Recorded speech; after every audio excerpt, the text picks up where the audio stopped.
Something, as someone who's started scrum coaching the last couple of years, something that I've noticed is that a lot of back five players do not get coached at the scrum for whatever reason. In your view, what can scrum coaches do better in this country in general or worldwide? What can we do to improve the standard of scrummaging in this country? Because to me, when I look at a scrum, I feel like the back five have the biggest influence on how well the scrum goes. So why wouldn't you put most of the effort into them and bring the front rowers up as you go? Yeah. Obviously, you've got to pay attention to front rowers as well. Yeah. But how do you view that? What can scrum coaches do better? Well, for me, mate, I always say to the back five, front rowers love this, but I always say the back five generate a little bit of force, not much, but they directional. It's all directional force. So the more force that's created by the back five and the front three can direct, you're on a winner. You can't expect a loose head prop to do something on his own because it's just, it's physically impossible for him to be moving 130 kilo bloke without help, someone behind him. So for me, I spend a lot of time with the second rowers and back row on their shape and getting them, if someone says you've got to push more, well, the first question I always ask is how? It's like old coaches go, we're going to tackle around the bootlaces and score tries and we'll win.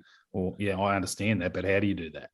So once the back three or the back five, understand what they're trying to achieve, how they're going to achieve it, and what they do has a massive influence, then they buy into it. Whereas if you don't actually coach those guys, they'll just wander. And that's when you get back rowers don't even pack on scrums. They're just worried about smashing the 10 because that's where they get the biggest bang for their buck. But if you show them how they can actually see through the scrum when they're low and they can see the halfback pick the ball up, and as soon as he touches the ball, he's off.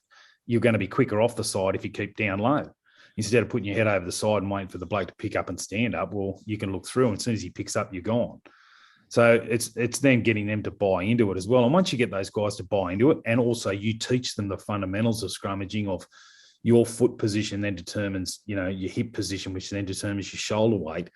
And once they understand that, they go, oh, okay, no worries. And then, so your back row, those 6 principles are important, and you understand that they're trying to create, you guys are in charge of the speed across the space and really getting it forward. And the second row is, they're feeling for anything. They don't really hear much from the referees. No one listens to the referee's call. They're waiting for the front rowers to move. And then once they move, they'll go.